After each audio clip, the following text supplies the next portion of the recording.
Hello and welcome to ClockTower Game Studios.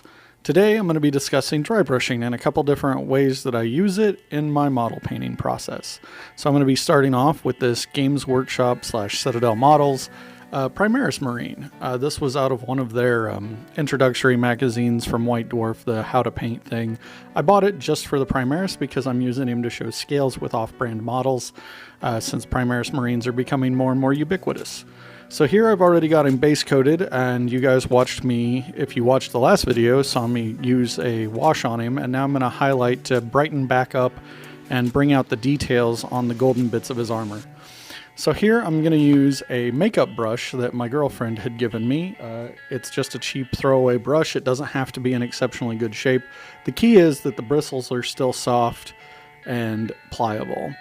And here I just got some paint on the brush, and now I'm using my paper towel to take pretty much all of the paint off of my brush. You want it to just be deep in the bristles where you can brush it back and forth or straight down across the model. In this case, the golden parts of his armor, especially the high parts. I'm going to do more than I do the low lying areas or the parts that wouldn't get as much light. And what this does is the bristles catch on the raised portions, especially any hard edges of the model, and it pulls the pigment off the brush. So it's kind of an easy way to go about highlighting the model in this case and bring back out some of the raised details that the wash had kind of dulled out. So here I'm going across the backpack of the model to bring out the ridges and the exhausts there on the back. And I'm being a little bit sloppier with this than I probably could, but that's okay. I need to go back in and highlight and to touch up the blue portions of the armor and the black and the other colors anyway, so it's not that big a deal. But yeah, you can be real rough with this, you can be as sloppy as you want, and there you can see it did exactly what I wanted. The highest raised portions and the hardest edges of the model caught the bronze. And now we're going to move on to the next model, which is a Bombshell's Miniatures Edofleini model. In this case, it's one of their just kind of drones. Now this one I'm doing I'm going to paint with glazes, but I need a highlight. The shade that I put on last time established my dark tones and shadows, and this is going to bring back out all the high areas where I want the paint to actually stand out and it to be a lighter color to kind of pre-highlight the model almost. So I'm just doing the same thing, but I'm using white. After I do it, I'm not 100% satisfied with it, so I may go back and redo these models, but for now, I'm pretty happy with how it goes. I just do the same thing I did on the last model. I get paint on my brush, I take most of the paint off my brush, and then I just real roughly go across the model and bring out all the raised edges and the highest points till they're the purest white. So I'm going to go over the highest areas on this model multiple times because I'm going to be painting with just a glaze. So that's where I'm going to paint over this with a desaturated, kind of watered down, so it's just a little bit more runny paint. And what that's going to do is, since I've pre-shaded and pre-highlighted this model by dry brushing it, the colors that I put on it, since they're desaturated and you'll be able to see through them, they'll be a little bit transparent. It'll show through that highlight and those lowlights. So the idea is that you can do this really sloppy and kind of rush through it, and then when you glaze over it with the other colors, as long as your glazes are done neatly, it's a faster way to highlight and shade the model. So that's the theory with this one. That's a concept called underpainting. I haven't done it a lot. I actually tend to go through the more traditional process of painting from top to bottom. You do your base coats, then you do your wash, then you do your highlight on top of your wash, and this is just a different way to do it. I usually practice this method more for when I'm trying to do speed painting and batch paint a lot of models at once. So that's kind of my process for that. All right, as you can see, that came out pretty well. You can see all the details. The eyes still have the shading in them. So do the tentacles. This model's ready to be glazed. And next up, I'm moving to a smaller brush that's still got kind of stiff bristles that are a little bit soft. I'm going to be doing more targeted dry brushing this time as opposed to just basically the whole model.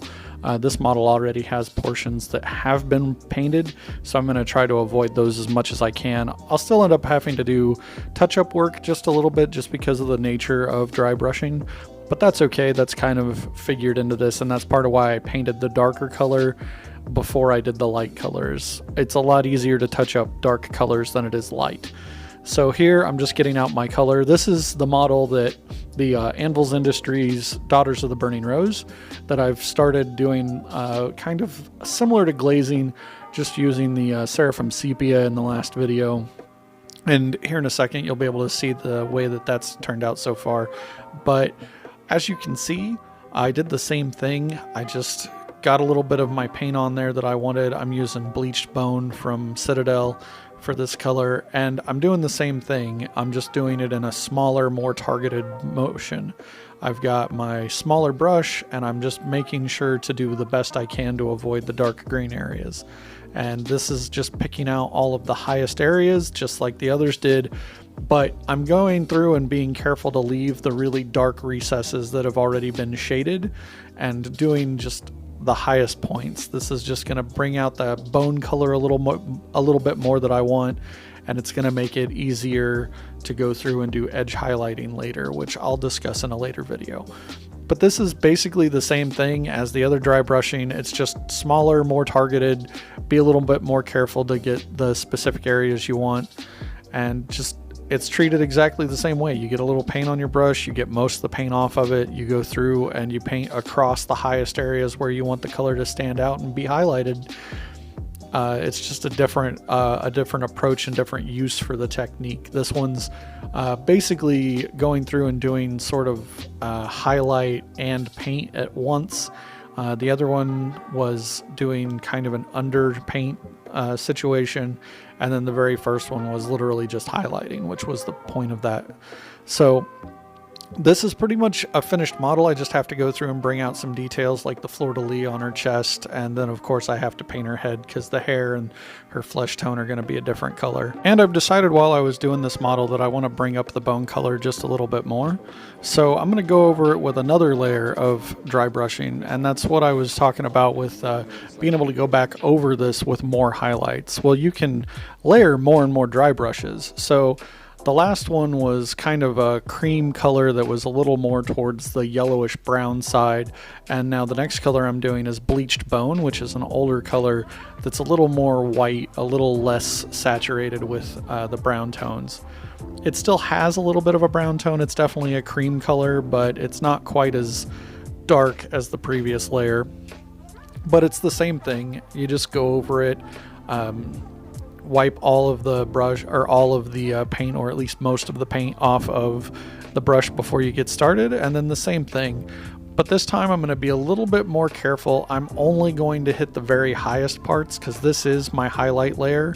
I'm just going to try and focus and do most of this with downstrokes because I'm not trying to fully, I'm not really trying to paint the model this way. I'm just trying to highlight it. So by bringing the brush down across the details with downstrokes, that'll just leave the pigment on the very highest parts of the model, bringing out those highlights even more. So I'm just going to go through and finish that up. And then as you can see, I got a little crazy with the paint here, and I got some on the green just like I knew I would. So the next thing I'm going to do is go through and touch up the green. That'll just take a second, and just like any kind of layer painting, I'm just going to water down my green a little bit and then paint it over the top of this. And now that leaves us with a model that's pretty well completed. It's got shading, it's got highlighting, it's the nice bone color that we wanted, and it looks pretty good. I just need to finish up the other colors and then do her head and hair like I said. So that pretty well brings us to the end of the video and wraps everything up as far as the dry brushing techniques and the different ways to use them. As I showed, you can use them both just to highlight, you can use them as a way to highlight undertones like underpainting, and then there's another way you can use them where you basically layer up dry brush layers and just build up your paint to where you've got your base coat and your highlight all in one place after you've applied a heavy wash. And that's how I achieved that bone color. Because dry brushing is a good way to do some very basic, very elementary style of blending. So it helped me blend up to a highlight that I wanted and get a nice smooth transition. Anyway, if you liked either of the two models, the Edofleini model, the Octopi, or the Daughter of the Burning Rose, the female in the plate armor, check out those two companies, and I'd like to give a big thank you and shout out to those companies. That's Anvil Industries for the Daughter of the Burning Rose, and Bombshell Miniatures for the Edofleini. Both of those companies have been nice enough to agree to let us use their products in both our content, such as these videos, as well as our publication when we finally get to publish S.E.E.R. So definitely go and check those two companies out. Thank you for watching, and I hope you found the video helpful. Like I said, it covers another kind of basic technique that's important to develop in the Painter's Toolkit. I've got one more video planned for this sort of basic hobby sort of methodology, and I think it's going to be painting eyes. It's a simple layer paint thing that you can do that really makes a model pop and can really make a model stand out on the table, but it's also a little detail that you can really get by with skipping on a lot of models. It's not super important to do that to every single model. I tend to use it specifically for character models or something important, or models in a skirmish game where I have relatively low model count and can really focus on painting each one to a high standard. But it's not super important to do for every single model. So remember, if you want to see more of these videos, including the Neo Nagoya build that I've got going on in the other series, be sure to like and subscribe, hit the bell notification button, and you'll get updates as far as anytime we post new videos. You can also check us out on our other social media outlets, Facebook, Instagram, where I post daily, Twitter, where I post when I'm working on stuff, and check us out over there as well. Also, if you want to support us more directly, you can always help us out with the Buy Me a Coffee app. You can go check that out. I'll have links in the description below. Essentially, you can tip us by buying us cups of coffee. Also, we have Patreon. This month's rewards for level 2 patrons are a VIP extraction mission for the game S.E.E.R. Of course, you also get access to the rules for S.E.E.R., at least in their current incarnation. And you'll also have access to the STL files used in the Neo Nagoya build in case you have a 3D printer and want to build along with me. Also, there will be Amazon affiliate links to the paintbrushes and everything I used in this video, and you can always buy from those. You don't pay any upcharge or anything. You pay your normal price. It just gives us a little bit of a kickback, which is always nice. But really, the best support we can have is just you watching the whole video, and I appreciate that, and thank you. So remember, at the Clock Tower, it's always game time.